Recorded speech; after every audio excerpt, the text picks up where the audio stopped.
নির্বাচনের স্টেশনের দিকে যাত্রা করেছে জাতীয় নির্বাচনের ট্রেন, দূরত্ব মাস তিনেকের কম।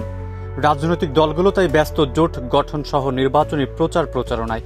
এদিকে গণঅভ্যুত্থানের প্রেক্ষাপটে গড়ে ওঠা দল এনসিপি এখনও জোট সঙ্গী খোঁজায় ব্যস্ত। দলটির এক অংশের নেতার চাওয়া বিএনপি, আরেক অংশের চাওয়া জামায়াতের সঙ্গে জোট গঠন করা।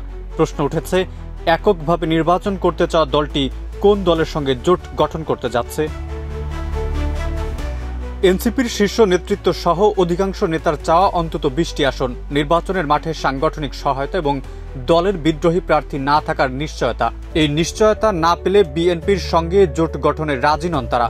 বিকল্প হিসেবে তারা জামায়াতের সঙ্গে বিএনপি বিরোধী বৃহত্তর নির্বাচনী সমঝোতায় যেতে চান। ফলে দোটানায় পড়েছে ছাত্রনেতাদের রাজনৈতিক দল এনসিপি। রাজনৈতিক সূত্রগুলো গণমাধ্যমকে নিশ্চিত করেছে, গত এক মাসে বিএনপির স্থায়ী কমিটির সদস্য সালাউদ্দিন আহমেদের সঙ্গে বৈঠক করেছেন এনসিপির একাধিক নেতা। এনসিপির নেতারা দুই ভাগে বিএনপি মহাসচিব মির্জা ফখরুল ইসলাম আলমগীরের সঙ্গেও সাক্ষাৎ করেছেন। আসন বন্টনের প্রস্তাব নিয়ে মির্জা ফখরুল এবং স্থায়ী কমিটির আরেক সদস্য আমির খসরু মাহমুদের সঙ্গেও বৈঠক করেছেন তারা। এনসিপি নেতারা গণমাধ্যমের সঙ্গে অনানুষ্ঠানিক আলাপে এসব বৈঠকের সত্যতা স্বীকার করলেও আনুষ্ঠানিক বক্তব্য দিতে রাজি হননি কেউ। 14 নভেম্বর এনসিপির সাধারণ সভায় দলের কেন্দ্রীয় কমিটির 70-72 জন নেতা অংশ নেন। নাসিরউদ্দিন পাটোয়ারি, দুই মুখ্য সংগঠক হাসনাত আবদুল্লাহ এবং সার্জিস আলম ছিলেন না এ সভায়। বৈঠক সূত্র জানায়, নিচের এবং মধ্যম সারির নেতারা বলেছেন, মাত্র 8টি আসনের জন্য বিএনপির সঙ্গে জোট করা ঠিক হবে না। আসন কম হলে অনেক নেতা বঞ্চিত হবেন। নির্দিষ্ট ব্যক্তিকে এমপি মন্ত্রী বানানোর জন্য সাধারণ নেতাকর্মীরা রাজনীতি করছেন না। অন্তত 20টি আসন না ছাড়লে তারা বিএনপির সঙ্গে জোট করার পক্ষে নন। বিএনপির সঙ্গে জোট করার বিভিন্ন অসুবিধা তুলে ধরে একাধিক নেতা বলেন, নতুন দল হিসেবে এনসিপি সাংগঠনিকভাবে দুর্বল। 2-3টে আসন ছাড়া কোথাও ভোট কেন্দ্র ব্যবস্থাপনা এবং পোলিং এজেন্ট দেওয়ার মতো অবস্থা যাওয়াও তাদের জন্য কঠিন। জোট করলেও এনসিপি বিরোধী মনোভাবের কারণে বিএনপির তৃণমূলের নেতাকর্মীদের কাছ থেকে সহযোগিতা পাওয়ার নিশ্চয়তা নেই।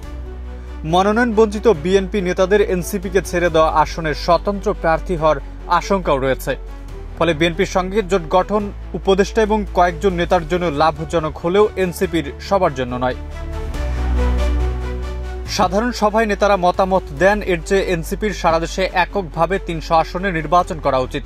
তাতে ভরাডুবি হলেও নিজস্ব ভোট ব্যাংক এবং স্বতন্ত্র রাজনীতি তৈরি হবে, যা আগামী দিনের রাজনীতির জন্য সহায়ক। অল্প কয়েকজন নেতা নির্বাচন করলে বাকিরা রাজনীতির প্রতি আগ্রহ হারিয়ে ফেলবেন, এমনকি দলে ভাঙনও ডেকে আনতে পারে। এই বক্তব্যের পর নাহিদ ইসলাম এবং আখতার হোসেন সবাই আশ্বস্ত করেন, বিএনপির সঙ্গে জোট করার সিদ্ধান্ত এখনো হয়নি। প্রয়োজনে এককভাবে নির্বাচন করবে এনসিপি। তবে বৈঠকে অংশ নেওয়া এনসিপির নেতাদের একটি অংশের ধারণা, নাহিদ ও আখতার জামায়াতের সঙ্গে সরাসরি জোট করবেন না, নির্বাচনী সমঝোতা করবেন। এনসিপির সামর্থ্য অনুযায়ী সর্বোচ্চ সংখ্যক আসনে প্রার্থী দেবে। যেসব আসনে এনসিপির লড়াইয়ের সামর্থ্য রয়েছে, এমন 40 থেকে 50টি আসনের সমঝোতার অংশ হিসেবে জামায়াত প্রার্থী সরিয়ে নেবে বা নিষ্ক্রিয় করবে। অন্যান্য আসনেও এনসিপি ও জামায়াতকে একই রকম সহায়তা দেবে।